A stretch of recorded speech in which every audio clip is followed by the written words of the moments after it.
بسم اللہ الرحمن الرحیم اللہم صلی وسلم وبارک علی سیدنا مولانا محمد وعلی آلہ وصحبہ اجمعین اما بعد علامت الایمان حب الانصار۔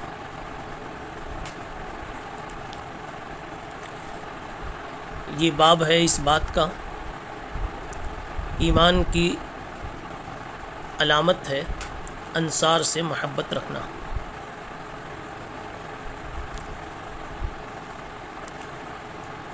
اس سے پہلے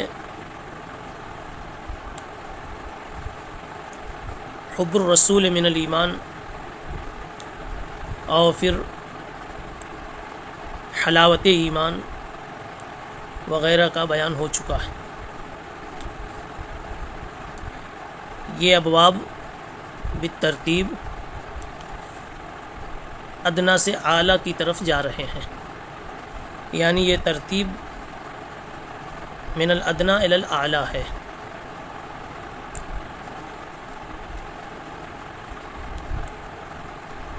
ماقبل میں بتایا کہ حضور پاک صلی اللہ علیہ وسلم سے محبت ہونا ایمان کا ایک اہم جزو ہے، ایمان کی ایک اہم علامت ہے۔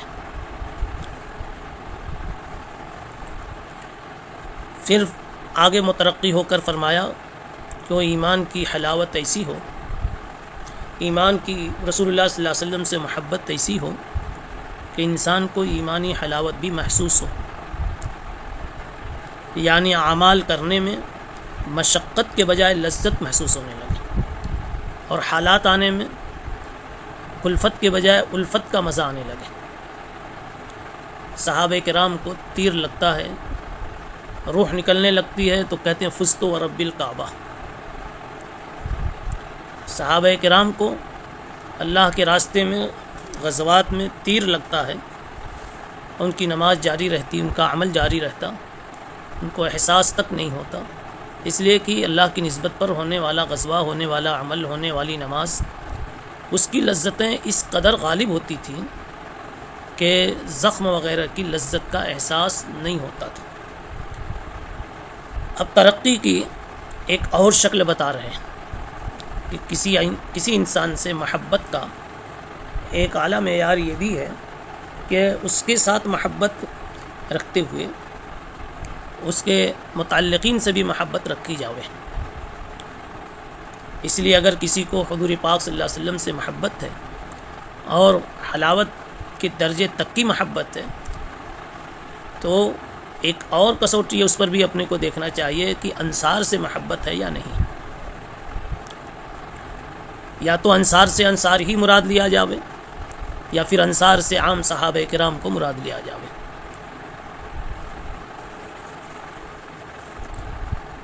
انصار سے محبت یہ بھی ایمان کی ایک علامت ہے۔ ایک چھوٹا سا مسئلہ یہاں حل کر لیں۔ انصار کی محبت کو ایمان کی علامت بتلایا گیا، مہاجرین کی محبت کا ذکر نہیں آیا۔ بات یہ ہے کہ مہاجرین کی محبت اور ان کی محبت کا علامت ایمان ہونا مسلم ہے، مہاجرین کی فضیلت مسلم تھی۔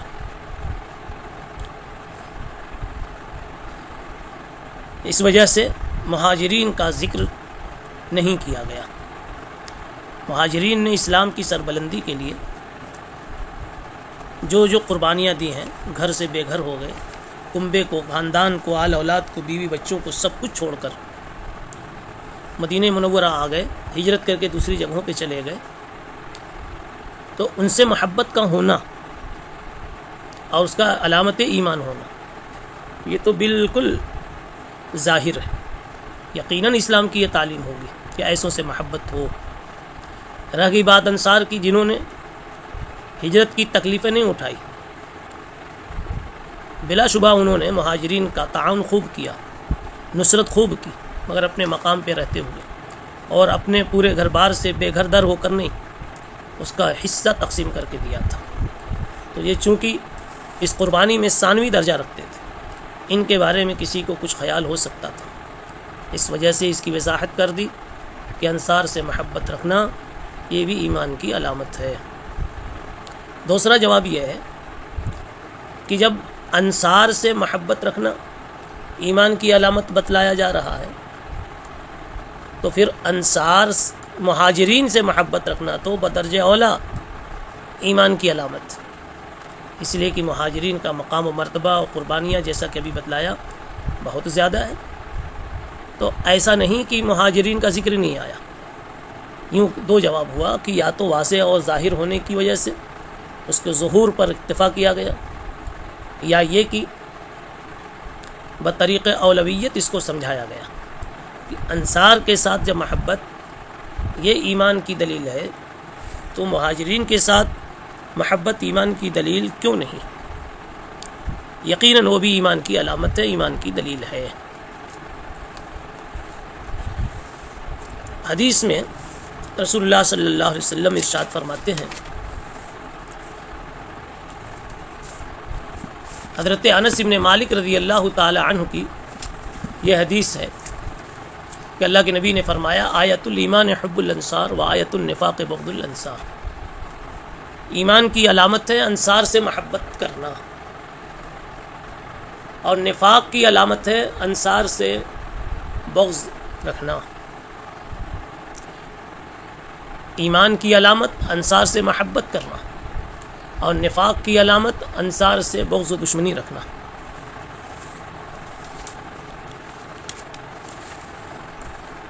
انصار کا لفظ ناصر کی جمع صاحب کی اصحاب آتی ہے. قبیلہ اوس و خزرج کا یہ لقب ہے، اور پھر ان کے جو حلفاء موالی، ان کی اولاد، ان پر بھی اس کا اطلاق ہونے لگا. عرب میں قیلہ نامی ایک عورت تھی جس سے اوس اور خزرج کے قبائل چلے تھے. ان کو بنو قیلہ کہا جاتا تھا اسی عورت کی طرف نسبت کر کے. لیکن جب انہوں نے مہاجرین کے ساتھ اور اسلام کے ساتھ رسول اللہ صلی اللہ علیہ وسلم کے ساتھ بے مثال نصرت کا مظاہرہ کیا تو آپ صلی اللہ علیہ وسلم نے ان کو الانصار کا لقب عطا فرمایا. اس لیے اب پھر ان کو کوئی بنو قیلہ کے نام سے یاد نہیں کرتا، اب یہ انصار ہو گئے اور انصاری ہو گئے. ایک بات یہاں سمجھنے کی ہے کہ انصار کی محبت کو ایمان اور ان کے بغض کو نفاق کی علامت قرار دیا. تو اس سے یہ شبہ ہوتا ہے کہ اگر کسی اور بنا پر انصار کے ساتھ اختلاف پیش آئے تو کیا وہ بھی نفاق کی علامت ہوگی؟ جواب بہت واضح ہے کہ اصل میں انصار کے جو حضرات مصداق ہیں ان سے دشمنی کی وجہ کی دو وجہ ہو سکتی. ایک تو دشمنی کی وجہ یہ کہ انہوں نے رسول اللہ صلی اللہ علیہ وسلم سے کیوں نصرت کی، مہاجرین کی کیوں نصرت کی. اگر ایسا کیا ہے، ایسی بات ہے، یہ وجہ ہے تو یقیناً یہ نفاق کی اور کفر کی علامت. اور دوسری وجہ یہ ہو سکتی ہے کہ ان کا کوئی اپنا ذاتی اختلاف ہو یا کسی مسئلے میں دلیل کی بنیاد پر کوئی اختلاف ہو، یعنی نصرت بنا اختلاف نہ ہو. تو یہ چیز علامت نفاق نہیں ہے. صحابہ کرام میں مشاجرات بھی ہوئے، اختلافات بھی ہوئے، جنگیں بھی ہوئی ہیں. حضرت علی، حضرت امیر معاویہ وغیرہ کے بیچ جنگ صفین کا واقعہ ہوا.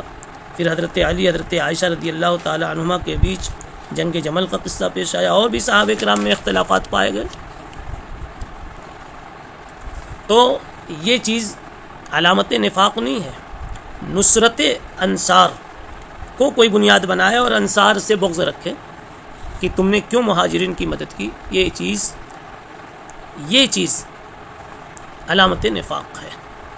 روم کے بادشاہ نے جب دیکھا کہ حضرت معاویہ حضرت علی کے ساتھ لڑائی میں مشغول ہیں تو اس بعض علاقے پر قبضہ کرنے کا اس رومی بادشاہ نے ارادہ کیا. تو حضرت معاویہ نے لکھا اگر تم باز نہیں آئے واللہ لئن لم تنتہی وترجع الی بلادک لاصطلحن انا وابن امی علیک ولاخرجنک من جمیع بلادک ولأضیقن علیک الارض بما رحبت. حضرت معاویہ نے خط لکھا کہ تم اگر باز نہیں آئے اور اپنے ملک واپس نہیں لوٹے تو میں اپنے چچا زاد بھائی کے ساتھ صلح کر لوں گا، یعنی حضرت علی سے صلح کر لوں گا اور پھر تمہیں اپنے ملک سے بھی نکال باہر کروں گا۔ اس وقت تمہارے لیے زمین کشادہ ہونے کے باوجود تمہیں تنگ محسوس ہوگی۔ وَلَأُضَيِّقَنَّ عَلَيْكَ الْأَرْضَ بِمَا رَحُبَتْ۔ حضرت معاویہ کا یہ لکھنا اس بات پر دلیل ہے کہ حضرت علی کی طرف سے ان کے دل میں بغض نہیں تھا، مگر اختلاف ضرور تھا۔ اس لیے یہ مطلق اختلاف علامت نفاق نہیں ہے۔ اگلا باب ہے بابن۔ طلبہ عزیز آپ دیکھ رہے ہیں صرف بابن ہے۔ یہ پہلا موقع ہے کہ باب ہے اور باب کے ساتھ کوئی ترجمۃ الباب نہیں، کوئی عنوان کی عبارت یہاں نہیں ہے۔ یہ باب بلا ترجمہ ہے۔ یہ پہلا موقع ہے جہاں اس طرح سے آیا، اس لیے تھوڑی سی تفصیل آپ کو یہاں بتلانی ہے۔ ترجمۃ الباب کیوں محذوف کر دیا مصنف رحمۃ اللہ علیہ نے؟ صرف بابن پر اکتفا کیوں کیا؟ اس کو یہ بھی کہہ سکتے ہیں باب بلا ترجمہ کیوں کیا، باب معرّہ عن ترجمہ کیوں ہے؟ یہ شارحین کی زبانیں ہیں جو میں آپ کے سامنے پیش کر رہا ہوں تاکہ آپ کو کتاب فہمی میں، شروح فہمی میں آپ کو سہولت ہو۔ ترجمۃ الباب کی عبارت کیوں محذوف ہے؟ اس کے چند جوابات ہیں۔ جواب نمبر 1، پہلے بھی کہہ چکا ہوں، آج بھی کہتا ہوں، جتنے جوابات بتلا جائیں سب کا وقی ہونا، قوی ہونا ضروری نہیں، مگر کچھ فوائد پر ضرور مشتمل ہے ان کا ذکر، اس وجہ سے وہ جوابات بھی سنا دیے جاتے ہیں۔ قوی کون ہے، غیر قوی کون ہے، یہ کچھ آپ کا بھی تو کام ہے، آپ سوچتے جائیں گے۔ پہلا جواب سنیے، بعض علماء کہتے ہیں مؤلف کو سہو ہو گیا۔ جواب نمبر 2، مصنف کو سہو نہیں ہوا، کاتب کو سہو ہو گیا، یعنی گویا پہلے جواب کا حاصل نکلا کہ مصنف کو لکھنا چاہیے تھا، بھول گئے۔ دوسرا جواب یہ ہے کہ مصنف نے تو اپنی کاپی میں لکھوایا تھا، بعد میں جب اس کا نسخہ بنا تو کاتب نے بھلا دیا۔ تیسرا جواب یہ ہے کہ اس کتاب کے راویوں میں سے کسی راوی نے اپنے طور پر حذف کر دیا۔ حافظ ابن حجر رحمۃ اللہ علیہ فرماتے ہیں کہ مصنف نے قصداً وہ جگہ چھوڑ دی تھی کہ بعد میں لکھوں گا، لیکن لکھنے کا موقع نہیں ملا۔ یہ 4 جوابات ہوئے۔ 5واں جواب جو عام طور پر متعدد محدثین سے منقول ہے، علامہ عینی، شیخ الاسلام زکریا انصاری، علامہ قسطلانی، علامہ آلوسی، علامہ ابن حجر عسقلانی اور شاہ ولی اللہ محدث دہلوی، ان تمام حضرات کا یہ کہنا ہے کہ جہاں کہیں باب بلا ترجمہ نظر آوے تو اس کو آپ کہہ لیں کہ یہ باب کل فصل من الباب السابق ہے، یعنی پچھلا باب اس سے پہلے جو باب گزرا ہے اس کے لیے یہ فصل کے درجے میں، یعنی اسی کی کسی ایک صنف کا، ایک نوع کا اس باب میں بیان ہے، اس لیے چونکہ اس کے لیے باب سابق اصل کی حیثیت رکھتا ہے، اس لیے اگر الگ سے کوئی ترجمۃ الباب کی عبارت تحریر نہیں فرمائی۔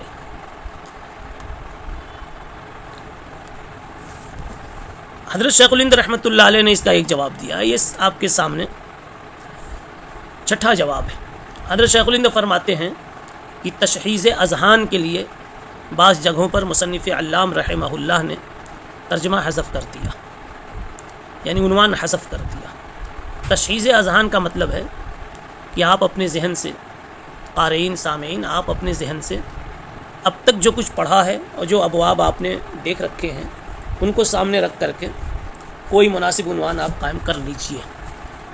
گویا یہ ہوم ورک ہوتا ہے، خالی جگہیں پر کرنے کی قبیل سے یہ ایک تمرین ہے، ایک مشق ہے۔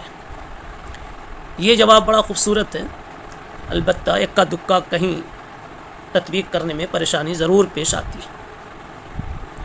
حضرت شیخ الہند رحمۃ اللہ علیہ نے ایک جواب اور دیا، گویا یہ 7واں جواب ہے۔ فرماتے ہیں کبھی کبھی حذف سے تکثیر فوائد کی طرف اشارہ ہوتا ہے۔ حذف کرنے کی غرض ہے تکثیر فوائد، یعنی ذکر کرتے تو کوئی ایک بات ذکر کرتے، حذف کر دیا تو حذف کرنے میں کئی باتیں وہاں محتمل ہو گئی، ممکن ہو گئی کہ شاید یہ مراد ہو، شاید یہ مراد ہو، یہاں پر یہ عنوان بن سکتا ہے، یہاں یہ عنوان بن سکتا ہے، بلکہ یہ سب عنوان بن سکتے ہیں۔ تو حذف کرنے میں مقاصد عدیدہ کی طرف اشارہ ہوا، اور یہ بات بلاغت کی روح سے طے ہے کہ حذف میں سے عموم کا فائدہ ہوتا ہے۔ اس طرح سے محدثین نے اور بھی بہت سارے فوائد پیش کیے ہیں۔ یہ آپ طلبہ عزیز کو یاد رکھنے کے لیے اس کا یہ چند اس کے جوابات کافی ہیں کہ مصنف علام نے یہ باب بلا ترجمہ کیوں منعقد فرمایا ہے۔ یہ اخیر کے چند جوابات زیادہ قابل اعتماد ہیں، اور شروع کے جو 3-4 جوابات ہیں وہ بہرحال قیل و قال سے خالی نہیں ہیں۔ سبحان اللہ و بحمدہ، سبحان اللہ العظیم۔